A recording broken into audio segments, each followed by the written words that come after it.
Well, welcome everybody to another virtual panel for Console Room 2024, or maybe this is your first panel. I don't know.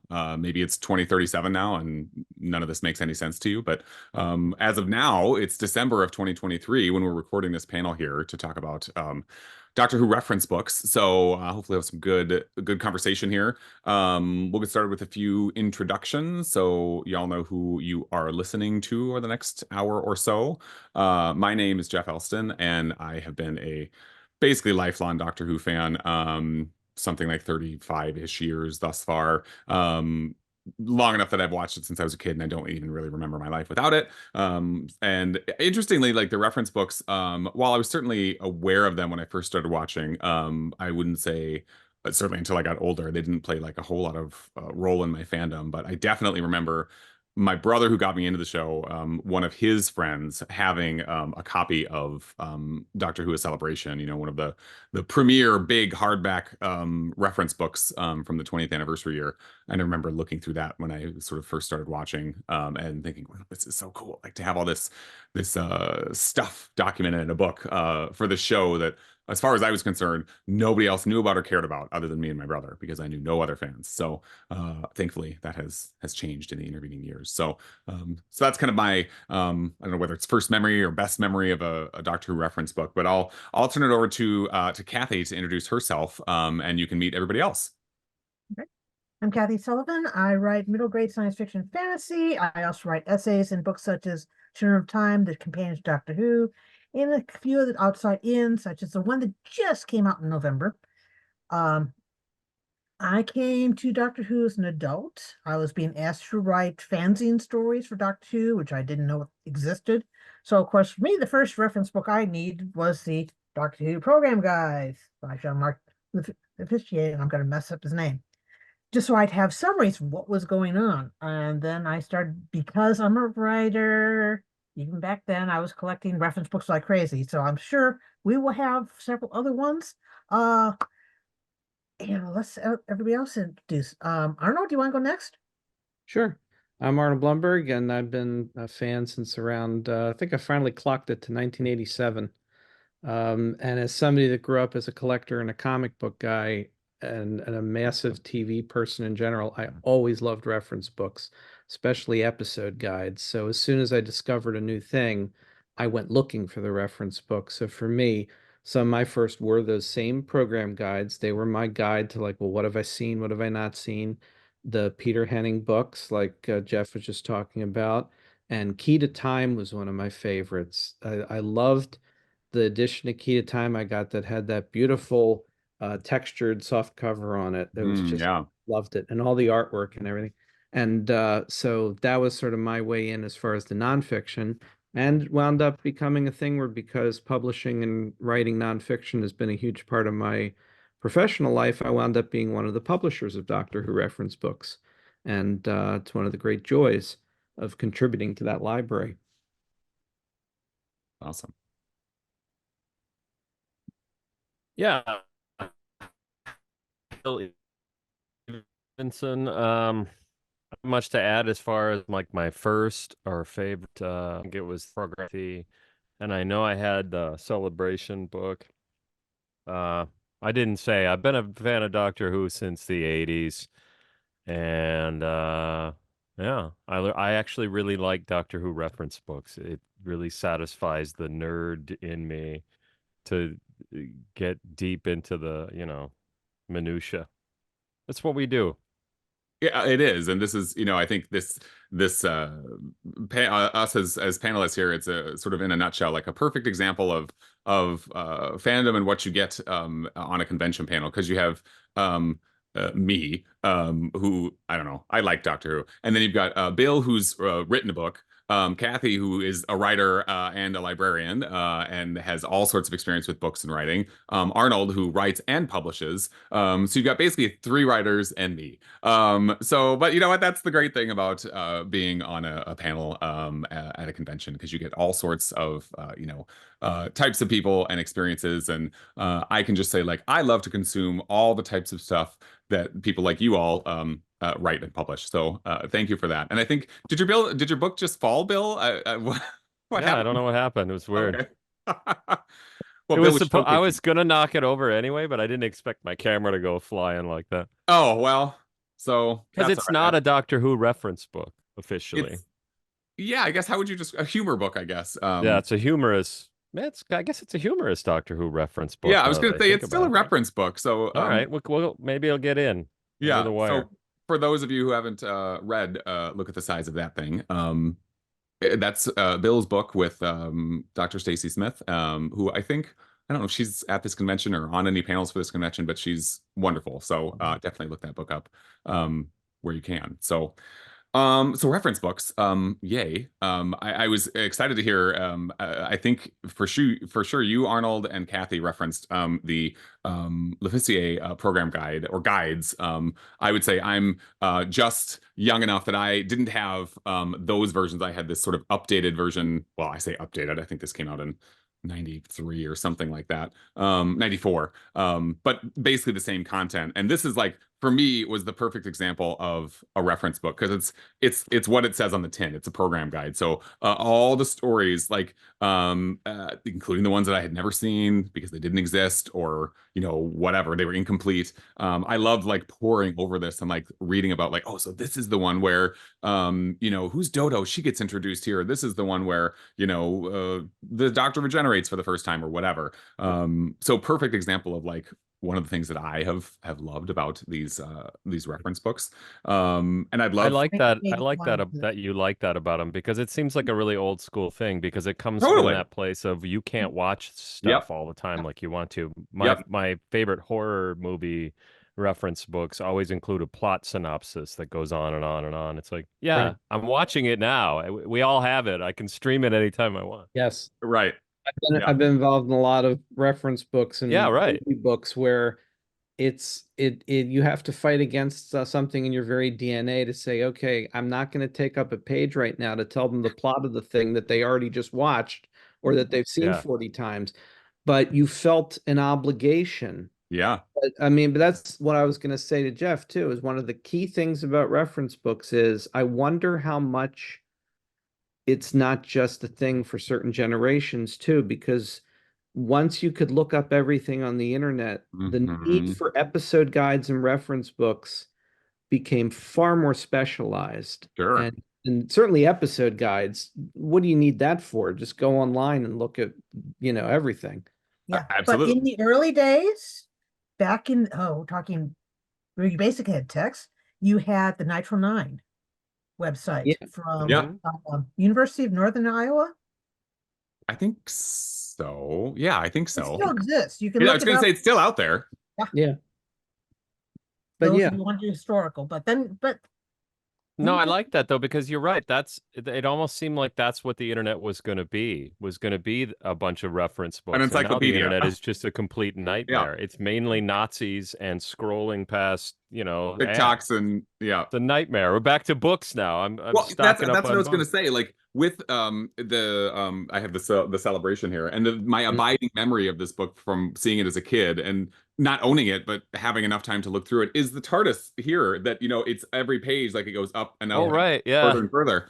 And like for whatever reason, that stood out to me the most. And so, Arnold, to your point, like when you talk about looking things up online, like I'm not going to see this TARDIS that very slowly climbs the pages of a book when I'm looking on a website. Yeah.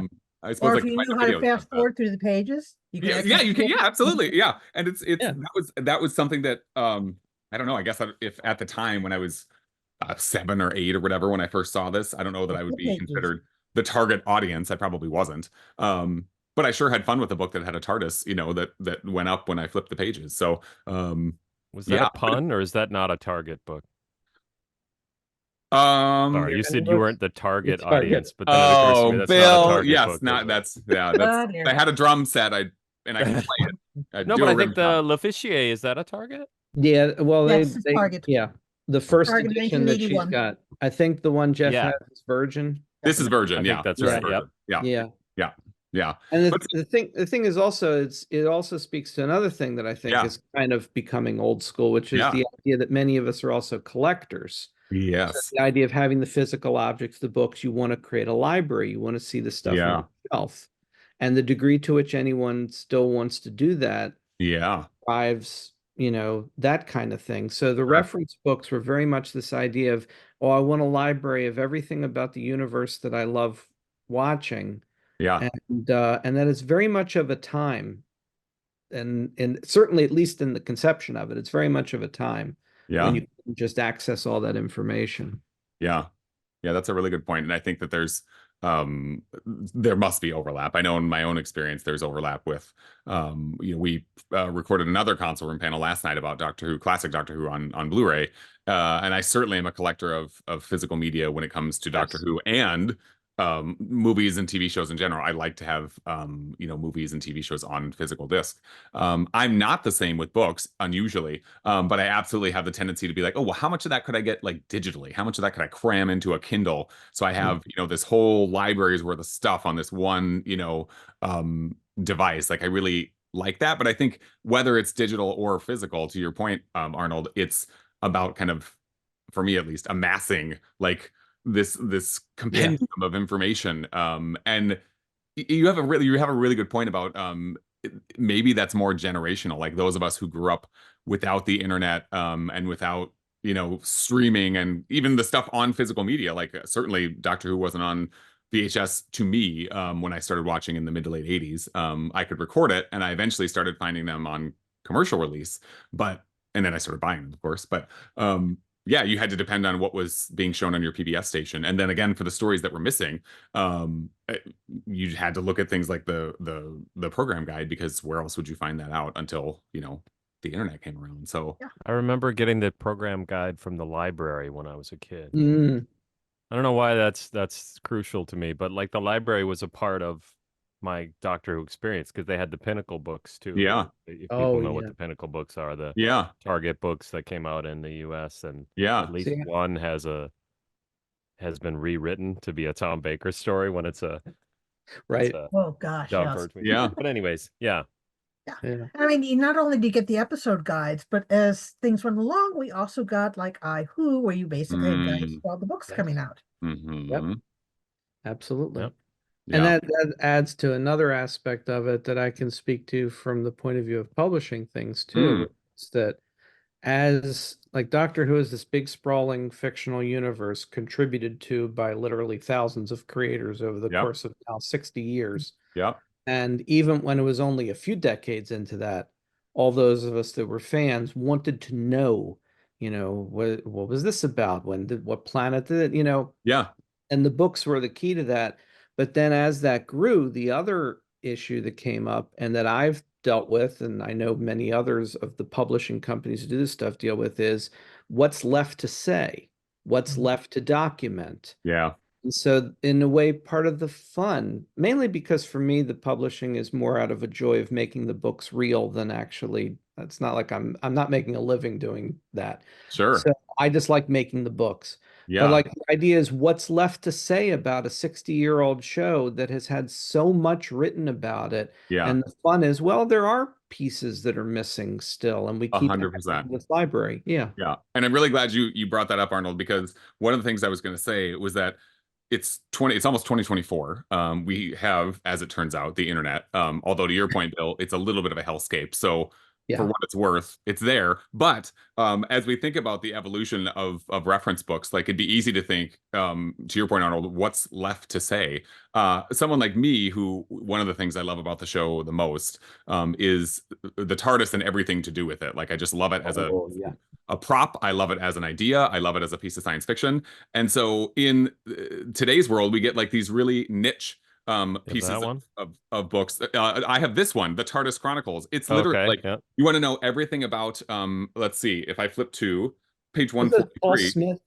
what do the panels look like of the TARDIS? How are they arranged in this particular story? Like it's down to Nice. that level of minutia. Yeah, it's Paul McSmith, and or maybe Yeah. MC Smith, but anyway, Yeah. he He's captured brilliant. my heart with this book. This was aimed at me specifically, and it just came out in the last couple of years, I think. So yeah, I'd love to hear what other folks have to say about, like, it is 60 years in. This is the 60th anniversary year. They've been releasing reference books like this for at least 40 years.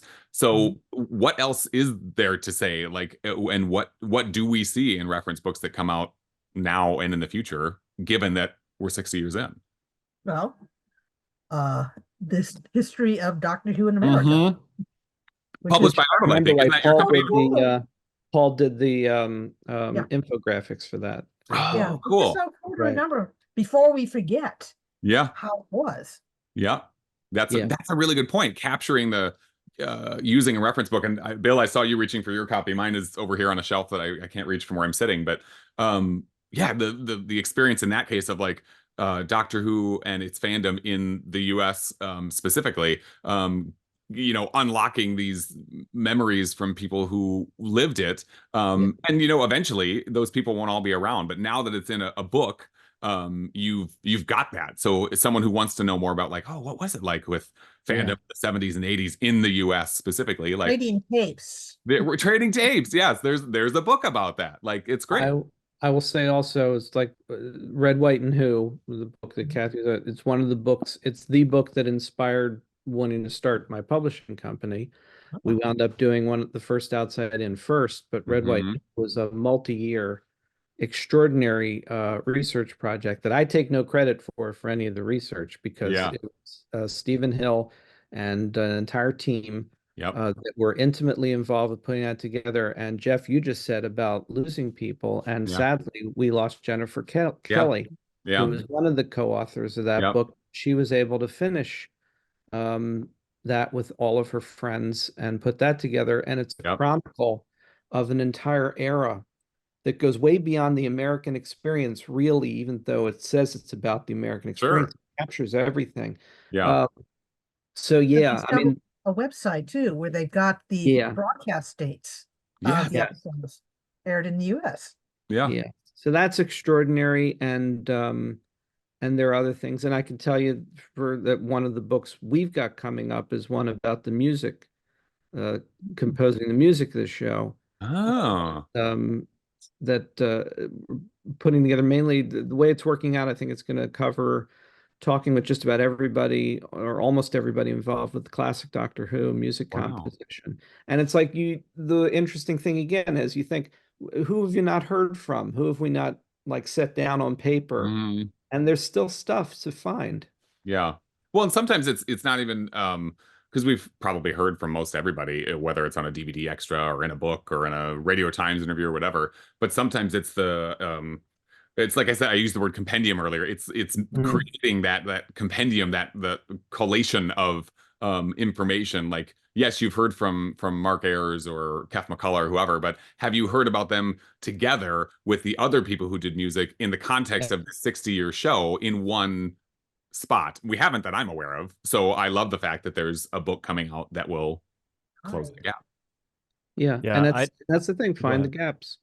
Yeah, exactly. Well, that's what. There you go. That's a great segue to what I was going to say, which is I didn't jump to answer that question because I think it's infinite. This whole shelf is just a quick glance at. I went and grabbed a bunch of books, and these are, in my opinion, all Doctor Who reference books, and they all take different angles. On Red, White, and Who is a very specific Doctor Who reference book. My favorite example of this is probably there's something called the Time Space Visualizer, which presents all kinds of information in a nice graphical format. Came out maybe 5 years ago. So then last year, somebody made the exact same book and called it Who Graphica. Like it's endless. I'll buy them all, but they're all great. I shouldn't say they're all great. Some are better than others. That's true, but we're spoiled for choice. We can have a book like you just talked about, Arnold, that's specifically on the the sort of the music of the classic series. You can have a book that's about the TARDIS. There's a new book that either just came out or is about to come out, Pull to Open, that's about basically the genesis of the show up to when it started. That's one. I didn't think to grab it, but yeah, that's right. So there's the seminal one that I think I see there, Wiped. Like in terms of like you want to know every minutia about the show, when it existed, when it was wiped, as it says in the title, what was left at the end of 1963, 64, 65, all this stuff. Like what a great resource. This is simultaneously a great and a not great book. I just got to say that. Well, it's very. I think it sometimes doesn't read very well. It's very dry. Reads. It's very dry. It reads like It's a stereo very dry instruction. topic. Yeah, If it I reads like remember stereo from instruction. having spent a lot of time doing the layout on multiple editions of Wiped, it has a lot of charts. Yes, and Well, that's what I was just going to and say. that's an Yeah. Which is interesting point important. I usually make is that it's got a lot of charts, but then there'll be parts where they'll list something in a paragraph. Right. And in my head, I read it out, in my head, I'll be, and that date they had Dalek's master plan, the Myth Maker. I have to read it all in my head. Yeah. I But mean, a chart sometimes looks that's nice. that's the key thing too, is that sometimes, and by the way, Bill held up the visualizer. Yeah. So from the same gentleman Smith who did the Okay. Chronicles book that you were holding up, Jeff. Oh, yeah. His company calls Wonderful Books, and he's one of the most amazing Okay. like infographic designers I've that's ever awesome. seen for like visualizing data. Yeah. And he does a lot of it online too, just for the hell of it. Like, let's see how many doctors lasted this many months in a thing. And Right.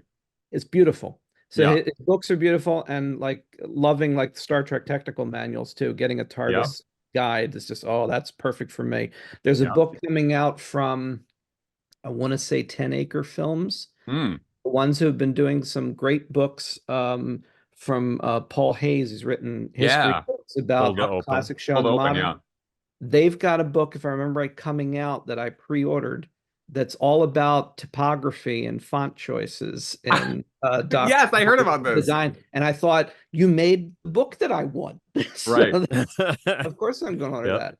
Right. So there's another great example of find the gaps. Anybody do that yet? Nope. So, Right. And again, you the visualizer, that's a good example of the sort of in my mind, like the continued evolution. Like no one was talking about infographics probably even 10 years ago, really. Certainly not in a very consumable way. They might have been very technical in nature, but now, like you said, like he might be doing them for fun. He's like, oh, I just whipped up this infographic of like, how many minutes have we seen the doctor speaking in a non-English language or something? And you see them, I think there's one every month in Doctor Who magazine, and they've just become like kind of omnipresent, not specific to Doctor Who. So why shouldn't the Doctor Who reference book group as if it's some gestalt entity, but why not jump on that train and release multiple books that have infographics of things we probably already know about the show, but we've never seen them in infographic form. So great. You just mentioned one of my favorite Doctor Who reference books, by the way. It's called Doctor Who Magazine. Doctor Who magazine became a Doctor Who reference book under Gary Russell, I believe. I think before that it was more of a typical fanzine. And I heard him describe it as he turned it into now I can't think of the word he used, but like an archive of Doctor Who. Because that was during the wilderness today. years too. There wasn't anything else going on. Right. Yeah, exactly. It's amazing that it continued. Like the show wasn't on the show was not on the air from the end of '89 until early 2005, minus the TV movie.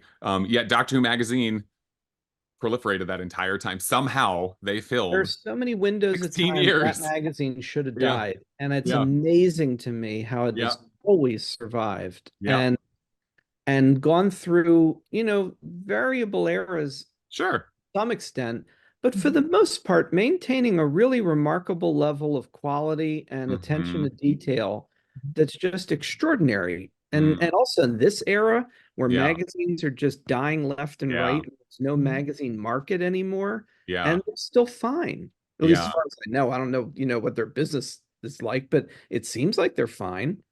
So it's incredible. Because they keep changing how they present the information too. You're talking about, some people are really good at reading it. Some people need to visualize the infographics. And by shifting to that basically keeps the information alive. I just saw Bill Generate, which is he did. He keeps doing that. He did that in our panel yesterday too. The other one, they're the same. They're exactly the same, though. It's not as exciting. Yeah, it's not quite the same, but and he's muted, so we can't even hear what he's saying. It's more like a Metacrisis. I was just gonna say that. Like, it's more like a Metacrisis. Yeah, it is a Metacrisis. And there I go. Bye, me. Bye. Bye, Bill. 14. It's nice to have things like the encyclopedias. Or the shooting scripts. You get information from different sides. I want to say something. I'm a big fan of this one. Oh yeah. This is fun. I've got that too. Yeah. I want to say something that I feel like I need to qualify because I'm not saying it. I think I've been very honest with a lot of people too about like my endeavor has never been about really going anywhere with it apart from the idea that I want to make books happen and that's it. Yeah, So it's like I'm benefiting hugely from sure. any, but I love making them and I love them existing. Yeah, But the one thing I would say is I find that overall, though, when it comes to reference works, this is not a blanket statement, though. There are wonderful ones, but I find that very often some of the lesser ones are the ones that are the actual licensed books, sure. you Mm. know, from BBC Books. And I'm not saying there aren't plenty that are wonderful. Mm, Not trying to say, oh, you know, because all of us that do stuff that are technically unlicensed, like, oh, we're better. right. I mean, but there's a degree, I think, ultimately, though, where they are required to adhere to certain restrictions and Sure. boundaries and Yep. certain vetting for Yep. things that I think just naturally drains a little of the excitement out of it that a book that doesn't have those kind of considerations can they don't have to worry about that. And I find that also the unlicensed stuff delves a little deeper Right. because the licensed stuff is aimed at a more general audience and also a Absolutely. younger audience, and there's a place for that too. Right. Mhm. So I mean, between the having licensed something, and the unlicensed, there's a huge range of books for all ages and all levels of interest. Absolutely. What were you going right, to say, Kathy? the Doctor Who Daleks book written Yeah. by John Peel and Terry Nation, Right.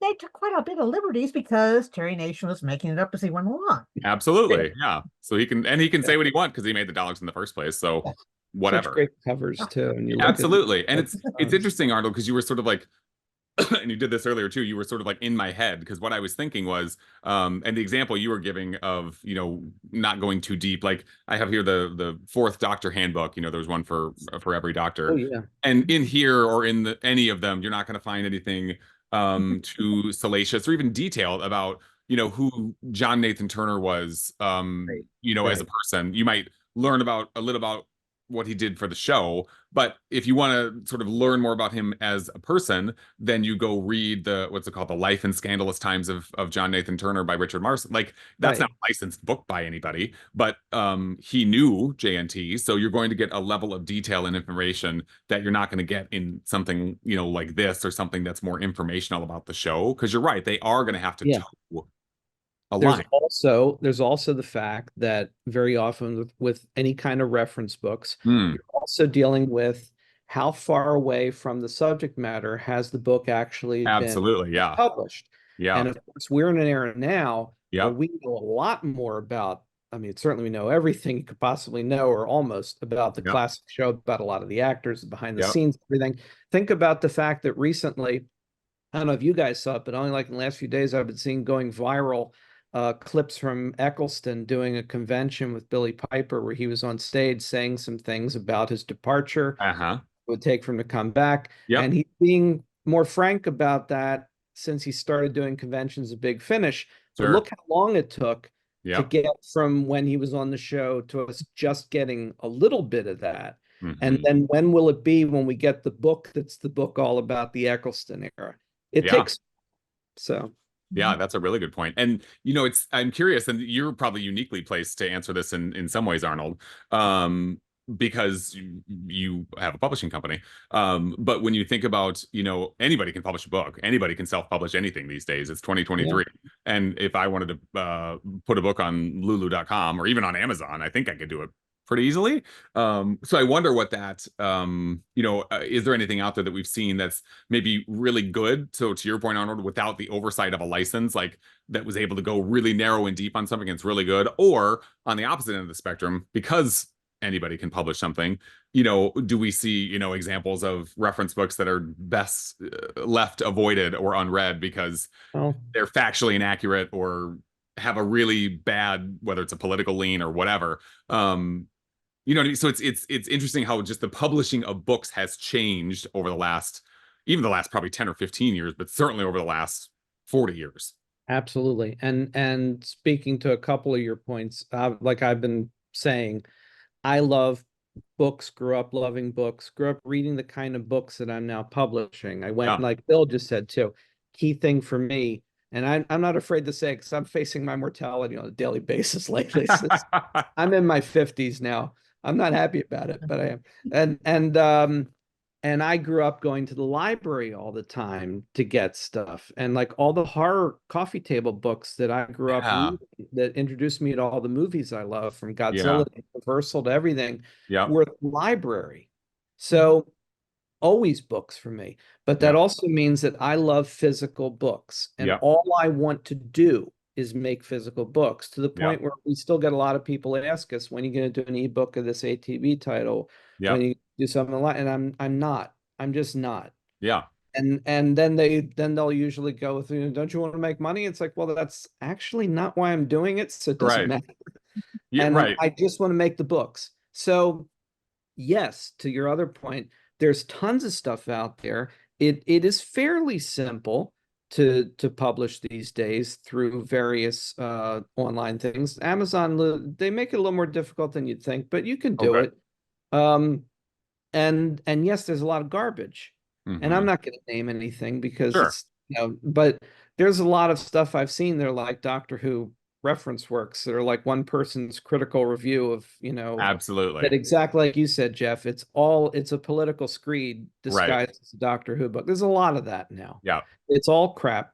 Yeah. But there's also stuff that some people have tried to do. Frankly, I feel that this is probably a bad bias for me, because I still feel kind of old school in terms of print publishing, but I've yet to see anything done online, Yeah.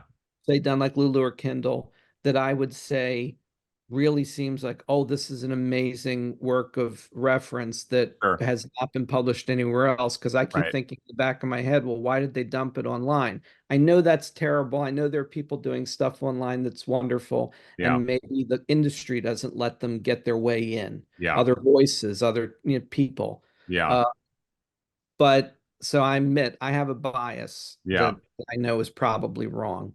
But Yeah. I haven't seen anything that I would say is really extraordinary, but maybe I'm just not seeing it. Yeah. And I think that's the benefit of the other, the other side of the spectrum, in that because it is easier to publish a book. And I'll qualify this in saying that I have not done one myself. But if you wanted it's certainly easy to both publish it, whether that's online or not. But to get it printed, again, through something like lulu.com, if you wanted to get it printed, you can do that. And if you want to make it Yes. available for other people to get it printed, you can do that. And Yep. again, I feel like as a lover of books, you're in very good company here, because, you're a publisher. Kathy, you are a librarian. Bill, you're the son of a librarian. And I just like to collect media, and I spent tons of time at the library growing up. So I think that's, again, for fans of a certain age, should we call us, I think that these were so integral in a lot of ways, because again, it was what was available to us to consume, not just Doctor Who stuff, but whether, like Bill and I love monster movies. I think you do too, Arnold. Like, Oh, yeah. I'm gonna forget the name of them, but the whole series of orange spined, like there was Frankenstein, The Dracula. Crestwood.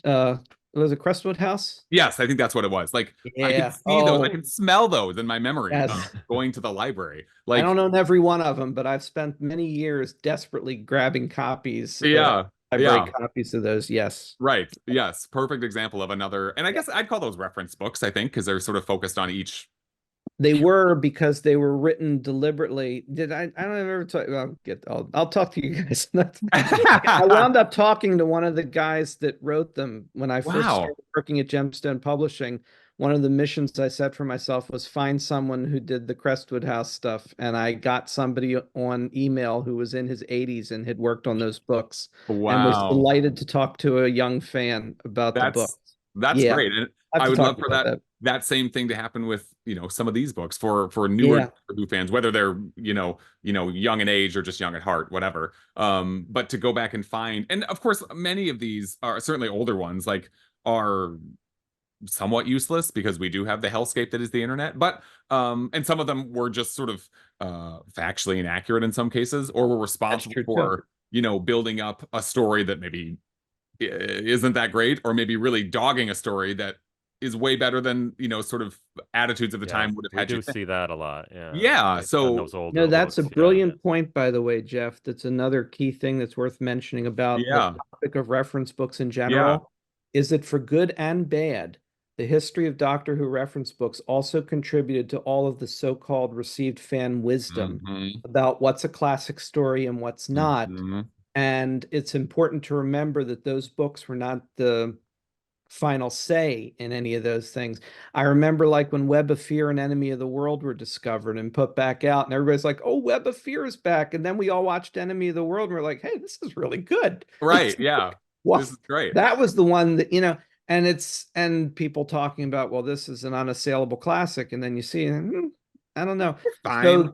So, reference books can be Yeah, wonderful, but they've also contributed to an accepted text yep, about things. Mhm. And some of them also contributed to a lot of people getting interested in the industry. So I sure. heard Oh so many yeah, people quoting Day in the Life of the TV producer yep, and making of a television series. And that's what got a lot of people into the show. yeah, Not from the writing point of view, but more yep. from the actual industry. Yeah. Yeah, and that's I think and someone was saying something earlier that made me think of this. But you look at something, I didn't pull it out, but like The Writer's Tale, like Russell T Oh, Davies, you yes. know, being Sure. very transparent, literally publishing emails. Of course, you know, Mhm. publishing what he wants us to see, but some of those, you know, they didn't paint him in the greatest light. But they Yeah, were the extended version of that book is painful when he yeah, starts writing the end of time and you're like, "Hey, this is going great. What else, what could possibly go wrong?" Yeah. And then he changes And, everything and dear it all reader, goes yeah, wrong. it and goes the wrong. fact that Bad Wolf was not planned all along, it just went back and inserted. Yeah, that's really cool. Yeah. Mhm. I love But that. but Yeah. what a, you know, it's I feel like a reference book in every sense of the word, in that it's literal emails and conversations, and it's very much like the books you were just talking about, Kathy, in terms of like this was his experience bringing this iconic property back to life through the emails and the conversations he was having, and I'm certain that must have, you know, inspired people maybe one way or the other, like, oh, this is what it's like to make a show, I don't want to do that, or wow, what a great experience, I do want to do that. Like, you know, I've heard people reference both of those books that you showed, Kathy, in terms of like, yeah, generating interest in not just Doctor Who, but like, wow, I think I want to be involved in making a TV show, which of course is very different now than it was when those books were written. But still, like, those people get into the industry after reading that book, and then they, you know, maybe write their own books, or they move the industry forward or whatever. So what a great story to tell of like, yeah, it all started with this, you know, reference book. And that's another thing too, is that, not to get too grand about it, but I think it's legit to say that not only are we talking about a library of material that covers the show we love, and Yep. to an extent that I think has never been seen in media history apart from Star Trek. But then in that kind of technically, you're talking about many, many shows and movies, and Yep. this is still one show. Yep. But in addition to that, you're talking about a library of reference material that has chronicled the creation of media over the course of decades. Yeah. And even up to those books I was just mentioning that Paul Yep. Hayes, Mhm. fascinating insights into the changes that have taken place Yep. politically, socially, culturally, technologically, Yeah. making of television, Yeah. and just making these stories happen. It's Yep. really incredible educational stuff Hmm. besides the Doctor Who part. Absolutely. And all of this is chronicled in all of these books. Yep. You know, where that's concerned, I'm a big fan of, sorry to single out one of your alleged competitors, Arnold, but That's all right. the Mad Norwegian About Time series I have a Yeah. big soft spot for. And a big part of it is there'll be like whole multi-page articles sort of on the side just talking about the kind of thing you're talking about, Yeah. Arnold. Yep. Like putting things into perspective and giving you a perspective on what television was like at that time or what was going on in history at that time. Hmm. So And I'll the say, About Time series, big fan. Absolutely. you mentioned a competitor, but like Lars Pearson, Mad Norwegian, was one of the pioneers at a certain point Yeah. of starting another whole era of critical review as reference text. Yes. Yes. And yes, we've continued it with Bookworm and other things. But the point is, where it's I Who or About Time or other stuff, these are also, like, sometimes you don't think about it because you think, like we were categorizing things before. It's like this is also nonfiction. This is also reference, because even though there's a great deal of opinion in it, it is also cataloging a lot of factual material, putting it in context, historically and otherwise. And it's a huge chunk of Doctor Who reference books are critically aimed books that take a look at things from a point of view, a person's point of view. Yeah. And that's what the outside in books do too. Same thing. Yeah. Yeah. What were you going to say, Kathy? Another point of view, the discontinuity guide. Oh, sure. Right. Again, it's only 3 people's opinion, but it's like, okay, they're looking at it from a different point of view. Right. But I think that that's you can, the great thing about, of course, any piece of anything, media, movie, whatever, is you can take it or leave it. You can take it on board and be like, yeah, I agree, the Gunfighters is an awful story, as was the fashion at the time when lots of these books were coming out. And then you can watch and be like, oh, this is actually kind of fun. Like, so maybe it's not the dumpster fire that I've always been led to believe. And the Web of Fear enemy example is maybe a less hyperbolic example of that, Arnold. But everybody who's a Doctor Who fan had ideas of both those stories. And when they were returned and we could watch them, enemy in full, Web almost in full, things really switched, I think, for a lot of people to realize, like, wow, maybe everything that I've read and heard and seen isn't right, or isn't, because it can absolutely be the experience of the person who wrote that book. But I think what's cool about what you were highlighting with About Time, Bill, is like I think a good reference book is not just giving you information and cataloging things, as you said, Arnold, which is very important, but it's also contextualizing them. Like, what's happening in the world? Like, how was TV made at this time?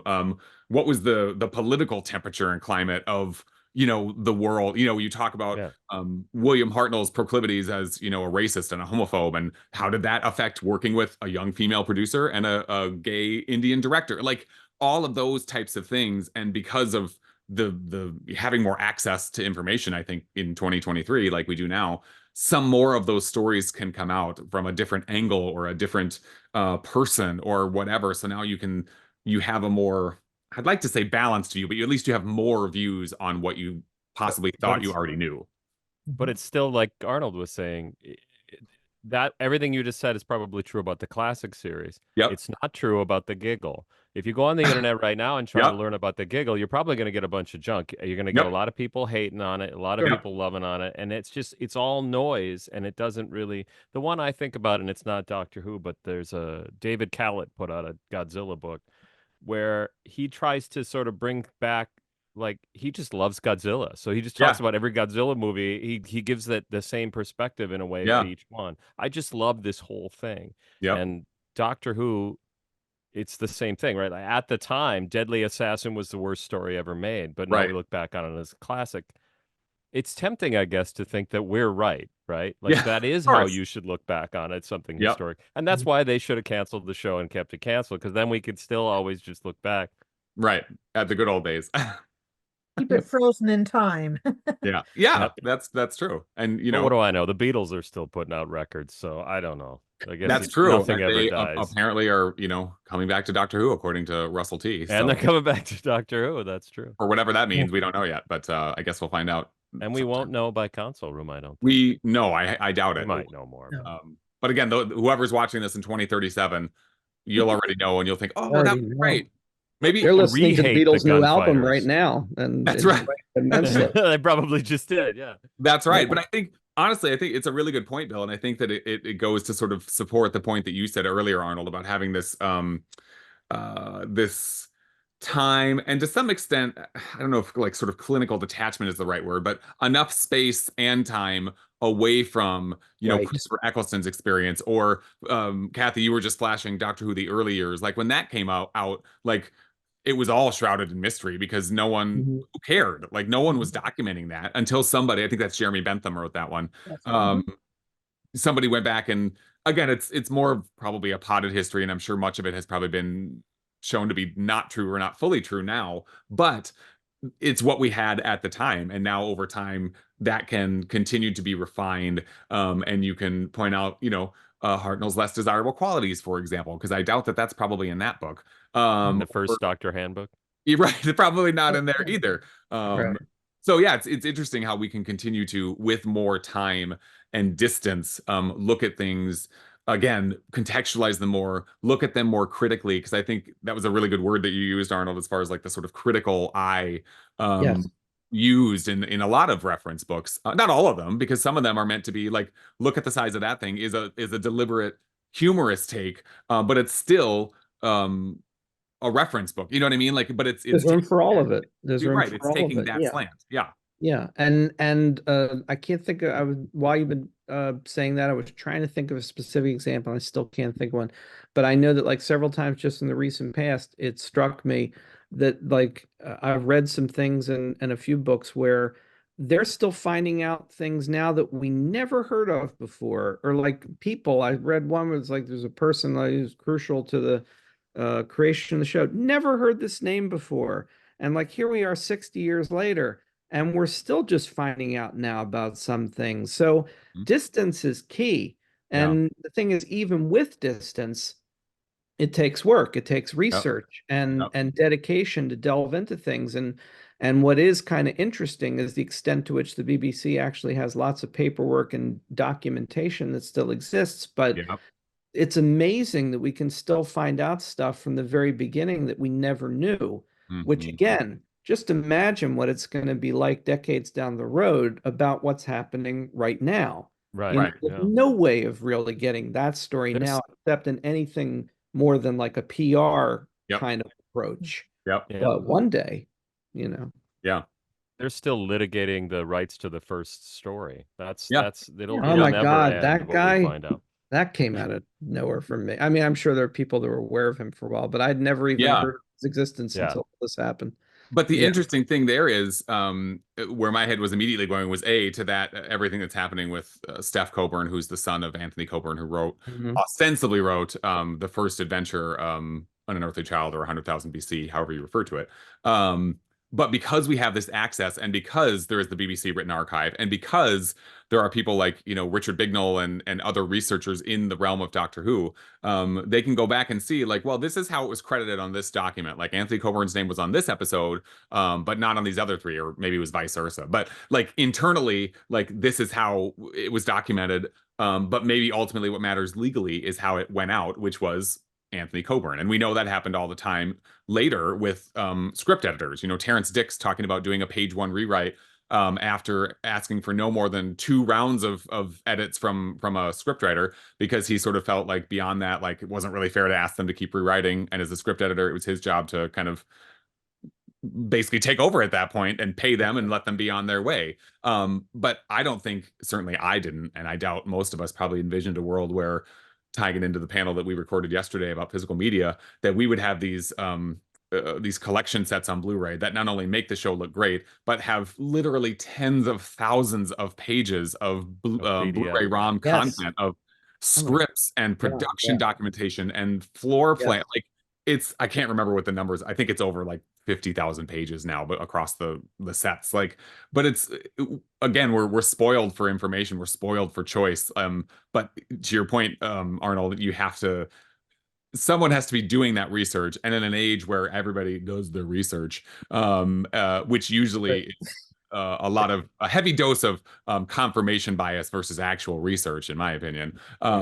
But the good news is that there's all this information out there for us to actually look at, and we're not actually going to the written archive. At least I'm not. But other people are, and they're scanning this stuff and making it available. And I have to assume that there's probably even more there that we don't have access to. So the fact that it exists, I think, just continues to leave the door open for whether that's additional reference books or additional Blu-ray content or whatever. Like the information.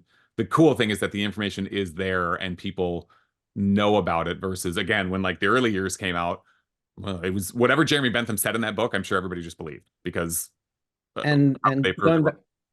going back to something you were saying earlier, Yeah, maybe self-serving of us, and certainly to some people think to a certain extent for what I do or like what we're all interested in, as you said, like fans of a certain age yeah, with a wide range. But it just shows in an era in which entire media companies are literally scrubbing the existence of films before they're even released for tax yeah, purposes, yep, which is just reprehensible on a number of levels. yeah, But we're doing many other things to make our ability to access information in an age where media literacy is key. Yeah. Spent many years teaching media literacy courses Oh. and felt like this is hugely important, and then finally couldn't handle teaching it anymore in the era that we're in. But fortunately, there are plenty of other people out there to continue the fight. But like in an Absolutely. era where there's so much against it, I think it is a continuing argument in favor of physical books, physical Mhm. media, owning things on Blu-ray, owning things on anything that you can hold on to, Yeah. because things can instantly disappear, get erased, taken away from you. And all digital material is like that, whether it's a book or a movie or a TV show, it can vanish overnight.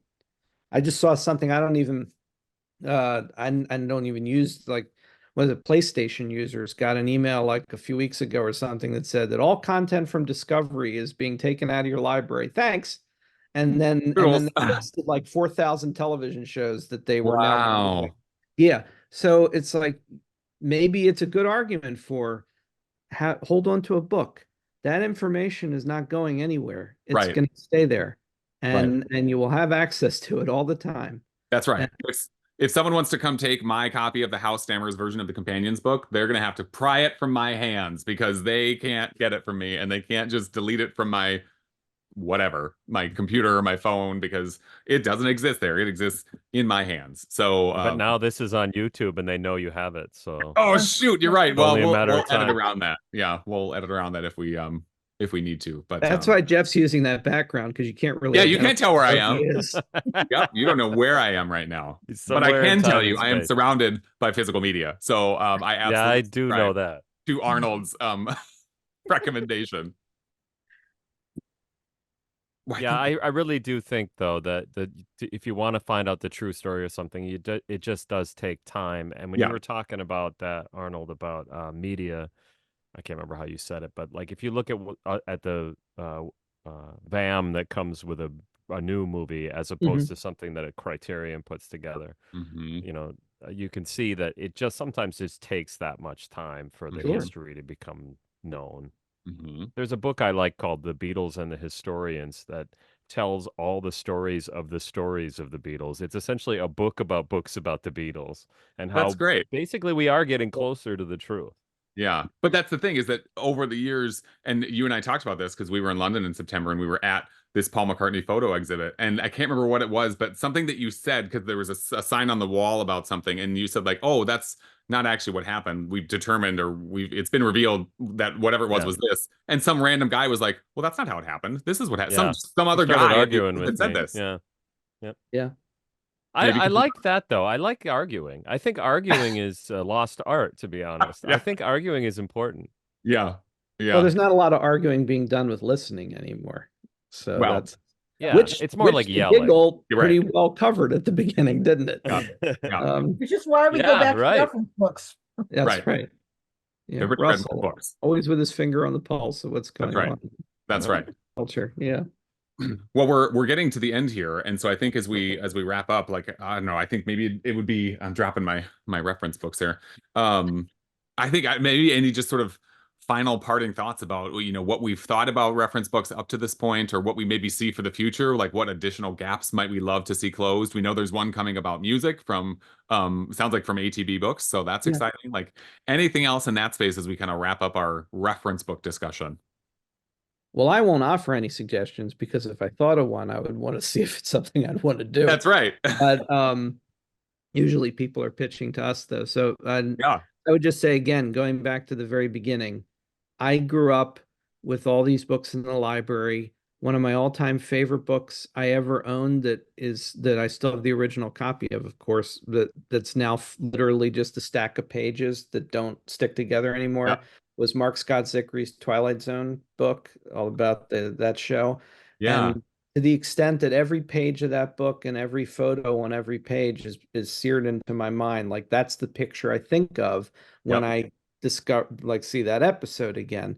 That's how important these books can be when they become a huge part of how you enjoy and experience the show that you love, or the movies or whatever.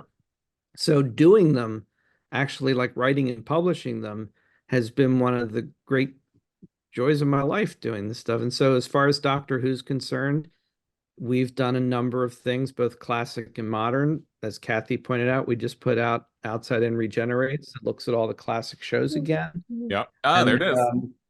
And then we got the music one coming. And Yep. there's also that danger of feeling like, well, you do too much Doctor Who when you're a publisher that sort of comes from that community, but it will always be such a strong base Mhm. from where we came, and it's always going to be a component. And I just love doing. I just love making the books real and knowing that people want to have them on a shelf and refer to them whenever. That's the joy Great. of it. Awesome. Reference books are important. You can think that you will find out everything by just checking with people's opinions, but actually going into the paper copies Yep. has been much more useful. Absolutely. They And can't be rewritten. I mean, yes, you can, they won't vanish. that's right. Because they're physical books, but to what Arnold said earlier, if they're, depending on who's in charge of them from, say, a digital standpoint, they might just vanish. And that's why, the sort of the call to still have the physical copies is important because, there's always the access concern, like not everyone's going to be able to access the digital copy. And if, again, the rights holder or studio or publisher or whatever decides like, I'm done with that. I'm taking the tax credit, whatever. Mm-hmm. Just do that. Or if they're just their agreement with Amazon or with Apple or whoever ends, they're like, okay, well, bye. You've lost all that Streaming media content. can go away so quickly. Yeah. I still have my DVDs. Yeah. Nobody's touching those. Right. Yep. Yep. Just like my copy of The Companions. No one's getting it. I mean, I don't know. Maybe I'd sell it one day, but no one's going to take it from me. So, Bill, how about you? Maybe it's another volume 2 of look at the size of that thing, or who knows? Yeah, I got nothing to say that Arnold and Kathy didn't say better. I love Doctor Who reference books. I'll probably buy every single one of these again when they come out in another edition. I will want to point out that both What's that? Bill and Jeff are in this as well. I'm not in that Are one. you in that? No, I'm Oh. not. But you two are. Yeah, Bill is. I'm isn't in there. Bill Okay. is, yeah. Yeah.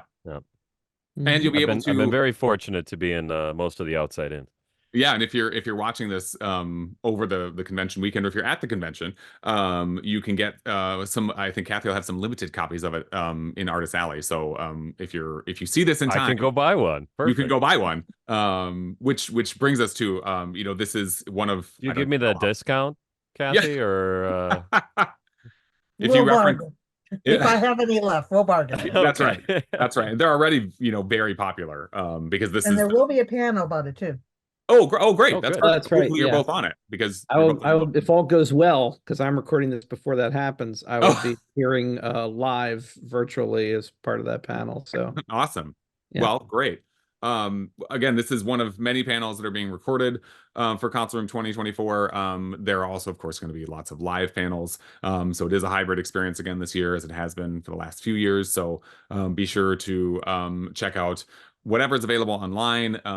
Be sure to check out the Discord server because there's lots of cool conversations happening there. If you are with us in the Twin Cities at the Hilton, definitely lots of cool panels happening in person. I'm on a few with Bill. I don't remember any of them off the top of my head because we already talked about physical media and now we've talked about reference books, but we've got a few in-person ones as well. So, but yeah, hope to see lots of you there and hope lots of you, get to enjoy this virtually. Again, hello to you in 2037 watching this way in the future. So, yeah, thank you to Bill and Arnold and Kathy for joining for this, and we'll see you all at the next panel, whenever that might be. So thanks for joining, everybody.